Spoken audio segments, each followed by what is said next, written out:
संसाधन चैप्टर का बहुउद्देशीय परियोजनाओं के लाभ को जानेंगे। बहुउद्देशीय परियोजनाओं का लाभ, इसका मतलब हो गया नदियों पर जो बड़े बड़े बांध अलग अलग उद्देश्यों के लिए बनाया जाता है। बहुउद्देशीय का मतलब होगा बहुत सारे उद्देश्यों के लिए जो परियोजना लागू की जाती है, बनाए जाते हैं, उसको कहते हैं बहुउद्देशीय परियोजना।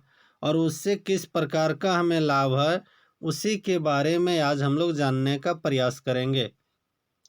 तो वर्ग दशम में यह एक इम्पोर्टेंट क्वेश्चन होती है, और इम्पोर्टेंट क्वेश्चन होती है तो प्रयास यह भी करना है कि हम पर्याप्त लिख पाएँ। साथ ही साथ इसको रटने की कोई ज़रूरत है नहीं, इसको हम एक बार अगर बढ़िया तरीके से समझ लें तो फिर बिना रटे रटाए इसको हम बेहतर तरीके से लिख भी सकते हैं। चलिए, तो हम लोग जानते हैं बहुउद्देशीय परियोजनाओं का लाभ क्या है। तो सबसे जो पहला लाभ है वो है बाढ़ नियंत्रण और मृदा संरक्षण। बाढ़ नियंत्रण, इसका मतलब जो बाढ़ आ जाते हैं उसको कंट्रोल करना। और मृदा संरक्षण, मृदा संरक्षण का मतलब है हमारे जो मिट्टी बाढ़ के समय बह जाती है उसको भी बचाना। तो इन दो उद्देश्यों के लिए नदी घाटी परियोजनाओं का भी प्रयोग किया जाता है। नदी घाटी परियोजना से पहले वर्षा काल में बाढ़ों का आना एक सामान्य बात थी। अगर हम देखें पूरा बिहार या उत्तर प्रदेश बाढ़ से बहुत ज़्यादा परेशान होते थे। और परेशान कब होते, जब यहाँ पर नदी परियोजना नहीं थी, नदी घाटी परियोजना नहीं थी। उस समय बरसात के मौसम में या वर्षा काल में कह लें तो बाढ़ आना वहाँ सामान्य सी बात थी। और उस बाढ़ के कारण बहुत अधिक धन जन की क्षति होती, नुकसान होती, और हमारी जो अनमोल उपजाऊ मिट्टी है वह भी बह जाती। मिट्टी पर ही कृषि का विकास कार्य संभव होता है, यह भी जान रहे हैं आप।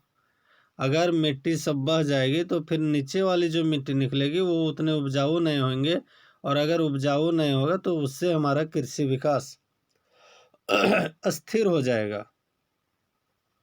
तो इस प्रकार से अगर हम देखें तो नदियों पर बांध बनाकर प्रवाह की गति को कंट्रोल कर लेते हैं। जो बहुत तेज गति से पानी बहते हैं उसको एक तो रोक लेते हैं हम लोग, और रोक लेते हैं तो उसका जो बहने का गति है वो कहीं ना कहीं कंट्रोल हो जाती है।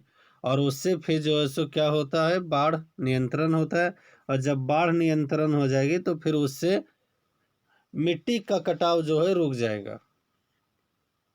दूसरा पॉइंट है सिंचाई की सुविधाओं का विस्तार। आप जानते होंगे जितने भी नदियों पर बांध बनाए गए उनके पीछे बड़े बड़े जलाशय का निर्माण हो जाता है। बड़े बड़े जलाशय जो कि एक बहुत बड़ी झील की जैसी देखने में लगे, वैसा जलाशय निर्माण हो जाते हैं। और उन जलाशयों में वर्षा के जल को जमा कर लिया जाता है। कौन से जल को? वर्षा के जल को वहाँ पर जमा कर लिया जाता है। और जब वर्षा का जल जमा हो जाता है तो फिर ग्रीष्म ऋतु में, शुष्क ऋतु हम यहाँ लिखें, शुष्क ऋतु में जब पानी की ज़रूरत है तो उसका हम सदुपयोग कर सकते हैं। क्या कर सकते हैं उसमें? उसका सदुपयोग। और इससे क्या होगा, कृषि क्षेत्र में उत्पादन में कई गुना वृद्धि होती है। चूँकि एक तो बरसात के सीज़न में अगर उस समय बारिश न हुई तब भी जो है सो हम उस पानी का प्रयोग कर सकते हैं। दूसरी, उसके बाद के जो भी फसल हम लगाएंगे उसमें भी बारिश का प्रयोग करेंगे। तो आज अगर हम देखें तो साल भर में 2 से 3 बार फसल उगा पा रहे हैं। और ये 2 से 3 बार इसलिए फसल उगा पा रहे हैं क्योंकि उसके पीछे कहीं ना कहीं सिंचाई की सुविधा हमारे लिए बढ़ी है। और जब सिंचाई की सुविधा बढ़ी तो उससे हम 2 या 3 फसल उगा पा रहे हैं, और उससे कृषि के क्षेत्र में बहुत अधिक उत्पादन बढ़ी। अगला पॉइंट है जल विद्युत के निर्माण में। सबको जान रहे हैं जितने भी बड़े बड़े बांध बनाए गए हैं उसमें बांध ऊंचा बनाया जाता है, जिससे कि ऊंचाई से जल को गिराया जाता है। और जल को जब ऊंचाई से गिराया जाता है तो फिर टरबाइन चलती है, टरबाइन की मदद से फिर जो है सो बिजली उत्पादन होता है। और यह जो बिजली उत्पादन होता है वो एकदम साफ सुथरा स्वच्छ बिजली है। इसमें किसी भी प्रकार का कोई प्रदूषण नहीं होता है, ना तो कोयला जलाना है इसमें, ना ही पेट्रोलियम जलाना है। तो प्रदूषण मुक्त रूप का एक ऊर्जा का साधन भी मिल जाता है। कब? जब नदी परियोजना बनाए जाते हैं, वह भी बहुउद्देशीय रूप में। तो आगे हम लोग जानेंगे इसमें और क्या क्या फायदे हैं। अगला जो फायदा है वो है औद्योगिक विकास। जितने भी प्रकार के उद्योग हैं उनको कहीं ना कहीं सस्ती बिजली चाहिए। क्या चाहिए? सस्ती बिजली, सस्ती ऊर्जा। और जितना ज़्यादा हम उद्योगों को सस्ती ऊर्जा दे पाएंगे उतनी ही ज़्यादा उनका विकास भी होगा।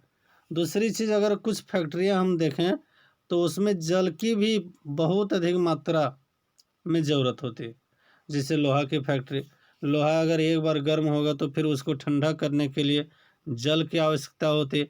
और ये सब जो जल है वो कहाँ से प्राप्त होंगे? तो बहुउद्देशीय परियोजनाओं से प्राप्त होगा। जब नदियों में बांध बनाएंगे, जल को रोकेंगे, तब फैक्ट्रियों के जल को हम पूरा कर पाएंगे। तो इस तरह से यह भी औद्योगिक विकास के लिए भी नदी परियोजना बहुउद्देशीय परियोजना के रूप में काम करती है। अगला जो है वो है जल परिवहन। तो आप लोग जानते होंगे जितने भी प्रकार के बहुउद्देशीय नदी घाटी परियोजना बनाए जाते हैं, बहुउद्देशीय नदी घाटी परियोजना, तो उन सारे क्षेत्रों में, उन सारे नदियों में एक बहुत बड़ी बड़ी जलाशय का निर्माण हो जाता है, जिससे कि आवागमन नदियों या नहरों के अंतःस्थलीय स्थल भाग में भी जो है सो आवागमन आसान हो जाता है।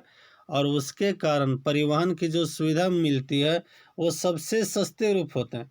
आप लोग जब परिवहन क्लास 7-8 में पढ़े होंगे तो उसमें पता होगा परिवहन 4 प्रकार के होते हैं: जल मार्ग, वायु मार्ग, स्थल मार्ग और फिर रेल मार्ग। तो उसमें जो सबसे ज़्यादा सस्ता रूप है वो है जल मार्ग। और जल मार्ग के परिवहन के रूप में बहुउद्देशीय नदी घाटी परियोजनाओं के तहत भी आते हैं। अगला जो है वो है मछली पालन। आप लोग में से बहुत सारे लोग मछली पालन को जानते होंगे। अगर बड़े बड़े जलाशयों का निर्माण होगा, मान लो एक कोई बहुत बड़ी डैम बन गई, तो वहाँ पर मछली का पालन किया जा सकता है और किया भी जा रहा है। और उससे हमारे देश में जो है सो कह लें हमारे उस क्षेत्र में मछली पालन करके भी लोग अपने रोजगार में बढ़ोतरी कर सकते हैं।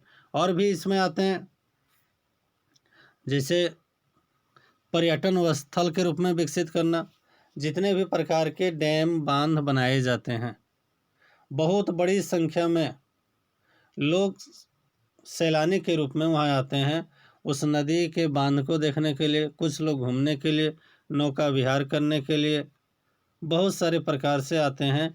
तो उसको हम कह सकते हैं कि वो कहीं ना कहीं वहाँ अगर आ रहे हैं तो उससे पर्यटन स्थल का एक रूप विकसित हो रहा है और लोगों को रोजगार मिल रहा है।